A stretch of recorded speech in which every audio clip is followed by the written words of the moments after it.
नमस्कार। SPT news पर आपका स्वागत है। पेश है 8 मई शुक्रवार दोपहर 1:15 राजस्थान की बड़ी खबरें। भारत मौसम विज्ञान यानी आईएमडी की ताजा रिपोर्ट ने कई राज्यों के लोगों की धड़कनें बढ़ा दी है तो कहीं राहत की उम्मीद जगाई है। कुछ राज्यों में बादल गरजेंगे और धूल भरी आंधी चलेगी तो वहीं कुछ इलाकों में भीषण लू की चपेट में रहेंगे। मौसम के मिजाज में यह बदलाव एक नए पश्चिमी विक्षोभ की वजह से आ रहा है। आईएमडी के मुताबिक उत्तर प्रदेश से लेकर बिहार और झारखंड तक धूल भरी आंधी और बिजली कड़कने के आसार बन रहे हैं। राजस्थान के जिलों में हल्की बूंदाबांदी और ठंडी हवाएं चल सकती है। वहीं पश्चिमी राजस्थान भट्टी की तरह तपने वाला है। उत्तराखंड के देहरादून और नैनीताल जैसे शहरों में अचानक मौसम बदलने और बिजली चमकने की आशंका जताई गई है। जयपुर नगर निगम 9 मई को रात के अंधेरे में परकोटा और हेरिटेज क्षेत्र में बड़े स्तर पर सफाई अभियान चलाने जा रहा है। ऑपरेशन क्लीन स्वीप के तहत करीब 2000 सफाई कर्मी पूरी रात सड़कों, बाजारों और सार्वजनिक स्थलों की सफाई करेंगे। अभियान का उद्देश्य शहर के पुराने हिस्से को स्वच्छ और व्यवस्थित बनाना है। इसके लिए निगम प्रशासन ने विशेष तैयारियां शुरू कर दी है। इस विशेष अभियान के तहत रात 12 बजे से सुबह 5 बजे तक शहर के अलग अलग हिस्सों, खास तौर पर परकोटा और हेरिटेज क्षेत्र में व्यापक स्तर पर सफाई और सौंदर्यीकरण कार्य किए जाएंगे। राजस्थान के मुख्यमंत्री भजनलाल शर्मा ने संवेदनशील फैसला लिया है। मुख्यमंत्री के द्वारा एक वीरांगना को त्वरित राहत दी गई है। जाजोद खंडेला में मुख्यमंत्री भजनलाल शर्मा से एक वीरांगना मिली जिसने अपनी व्यथा बताई। वीरांगना ने कहा कि मेरा एक ही बेटा है और चित्तौड़गढ़ में कार्यरत है। वीरांगना के पुत्र को सरकार द्वारा संविदा नियुक्ति दी गई थी। मुख्यमंत्री भजनलाल शर्मा ने मौके पर ही तबादले के आदेश मंगवाए। वीरांगना और स्थानीय लोगों ने मुख्यमंत्री का आभार धन्यवाद जताया।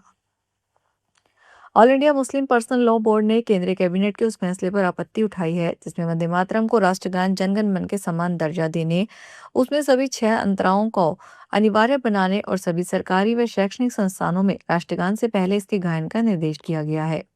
बोर्ड ने इस कदम को भारतीय संविधान की मूल भावना, धार्मिक स्वतंत्रता और धर्मनिरपेक्ष मूल्यों का उल्लंघन करार देते हुए सरकार से निर्णय को तत्काल वापस लेने की मांग की है। पंजाब में अगले साल होने वाले विधानसभा चुनाव से पहले मोहाली में 2 रियल एस्टेट ग्रुपों में ईडी रेड 24 घंटे बाद भी जारी है। इसमें सबसे अहम किरदार मोहाली के वेस्टर्न टावर सोसाइटी में रहने वाला आईटी कारोबारी नितिन गोहिल है, जिसको लेकर विरोधी दावा कर रहे हैं कि वह पंजाब के मुख्यमंत्री भगवंत मान के ओएसडी राजबीर सिंह घुम्मन का करीबी है। कल देर शाम ईडी ने प्रेस जारी कर कहा कि इसके ठिकानों से 1 करोड़ रुपए की बरामदगी हो चुकी है। नया सेशन शुरू हो चुका है लेकिन 9वीं क्लास के कई छात्र अब भी खाली बस्ते के साथ स्कूल जाने को मजबूर हैं। वजह है नई शिक्षा नीति के तहत बदला हुआ सिलेबस और किताबों की भारी कमी। हालांकि अब एनसीईआरटी ने इस पर अपनी चुप्पी तोड़ी है और बोर्ड का कहना है कि वे युद्ध स्तर पर किताबों की छपाई कर रहे हैं और जल्द ही दुकानों पर किताबों की सप्लाई सामान्य हो जाएगी। बोर्ड ने माना कि डिमांड और सप्लाई के बीच एक टेम्पररी गैप आ गया है क्योंकि इस बार नई किताबों की मांग उम्मीदों से कहीं ज्यादा है। बोर्ड ने साफ किया है कि सामाजिक विज्ञान को छोड़कर बाकी सभी विषयों की किताबें छप चुकी है। सोशल साइंस की किताब भी फाइनल स्टेज में है और जल्द ही उपलब्ध होगी। राजस्थान गृह विभाग ने एक विस्तृत सूची जारी करते हुए प्रदेश के पुलिस बेड़े में बड़ा बदलाव किया है। इस आदेश के तहत राजस्थान पुलिस सेवा के 84 अतिरिक्त पुलिस अधीक्षक स्तर के अधिकारियों को इधर से उधर किया गया है। विभाग का मानना है कि इस फेरबदल से न केवल प्रशासनिक दक्षता बढ़ेगी बल्कि अपराध नियंत्रण में भी नई ऊर्जा का संचार होगा। तबादला सूची में जयपुर, जोधपुर, अजमेर, बीकानेर, कोटा जैसे प्रमुख शहरों के साथ साथ एसओजी, एसीबी और सीआईडी सीबी जैसे महत्वपूर्ण विभागों के अधिकारी भी शामिल हैं। कई अधिकारियों को लंबी अवधि के बाद उनके मौजूदा पदों से हटाकर नई जिम्मेदारियां सौंपी गई है। पशुपालकों की आय बढ़ाने और पशुओं की बेहतर देखभाल के उद्देश्य से संचालित गोपाल क्रेडिट कार्ड योजना पर फिलहाल ब्रेक लग गया है। नए लक्ष्य तय नहीं होने पर तकनीकी कारणों के चलते जिले में पशुपालकों को इस योजना के तहत अब ऋण नहीं मिल पा रहा है। इससे पशुपालकों की उम्मीद को बड़ा झटका लगा है। जानकारी के अनुसार राजस्थान सरकार ने पुराने लाभार्थियों को दोबारा ऋण वितरण पर भी रोक लगा दी है। पिछले वर्ष राज्य सरकार ने अप्रैल 2025 में योजना के लक्ष्य निर्धारित किए थे, लेकिन इस बार अब तक नए लक्ष्य जारी नहीं किए गए हैं। झुंझुनू जिले में ईंधन का दोहरा संकट गहरा गया है। एक तरफ कमर्शियल गैस सिलेंडर की कीमतें आसमान छू रही है और उपलब्धता न के बराबर है, तो दूसरी तरफ वैकल्पिक ईंधन के रूप में इस्तेमाल होने वाली लकड़ी के दाम भी सीधे 5 रुपए से उछलकर 8 रुपए से 13 रुपए प्रति किलो तक पहुंच गए हैं। हालात इतने विकट हैं कि मध्यम वर्गीय परिवारों के साथ साथ छोटे होटल और ढाबा संचालकों का दम फूलने लगा है। होटल, ढाबों, रेस्टोरेंट व शादी समारोह में कमर्शियल गैस सिलेंडर का उपयोग करने वाले के लिए बड़ी परेशानी खड़ी हो गई है। राजस्थान हाईकोर्ट ने सहमति से बने प्रेम संबंधों को लेकर महत्वपूर्ण फैसला सुनाते हुए कहा कि दो वयस्कों के बीच आपसी सहमति से बने संबंध को बाद में दुष्कर्म या अपहरण का मामला नहीं बनाया जा सकता। कोर्ट ने स्पष्ट किया है कि असफल प्रेम संबंधों को आपराधिक मुकदमों में बदलना कानून और न्याय व्यवस्था का दुरुपयोग है।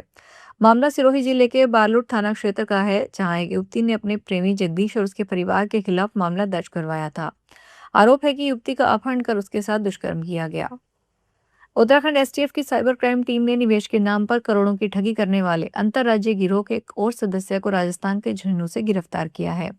आरोपित ने श्रीनगर पौड़ी गढ़वाल निवासी एक व्यक्ति से करीब 1 करोड़ 32 लाख रुपए की साइबर ठगी में अहम भूमिका निभाई थी। एसएसपी एसटीएफ अजय सिंह ने बताया कि पीड़ित को अक्टूबर से दिसंबर 2025 के बीच 71 वेल्थ इनहेंसमेंट नामक व्हाट्सएप ग्रुप में जोड़कर प्रतिदिन 5% से अधिक मुनाफे का लालच दिया गया। रेडवाना कुचामन जिले के लाडनू कस्बे में गुरुवार रात एक कबाड़ के गोदाम में अचानक भीषण आग लग गई। गोदाम में रखी भारी मात्रा में प्लास्टिक और स्क्रैप के कारण आग ने देखते ही देखते विकराल रूप धारण कर लिया। आग के लपटें 20-20 फीट ऊपर तक उठती देखी गई, जिससे पूरे इलाके में अफरा तफरी मच गई और आसमान में धुएं का गुबार छा गया। आग लगने का स्पष्ट कारण अभी सामने नहीं आया है, लेकिन प्रथम दृष्टतः इसे बिजली का शॉर्ट सर्किट माना जा रहा है। वहीं चर्चा यह भी है कि पास में जलाए जा रहे कचरे की चिंगारी से गोदाम में आग भड़क उठी। हॉर्मुज़ जलडमरू मध्यम में अमेरिका और ईरान के बीच गोलीबारी की खबर के चलते बाजार गिरावट के साथ खुले। शुरुआत में सेंसेक्स 400 अंक गिरा, जबकि निफ्टी 120 अंक से नीचे रहा।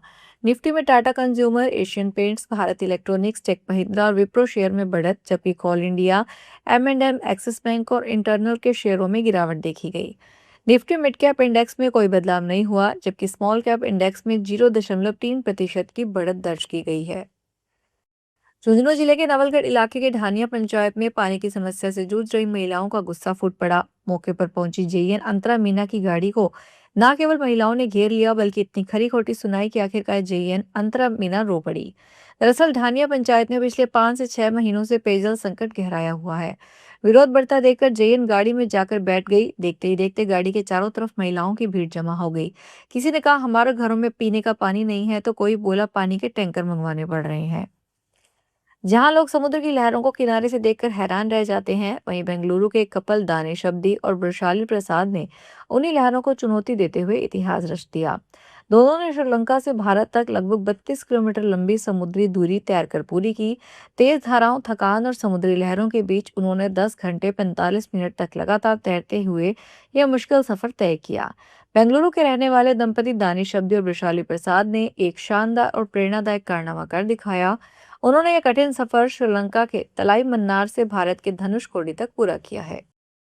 फिलहाल इस बुलेटिन में इतना ही, फिर हाजिर होंगे बड़ी खबरों के साथ।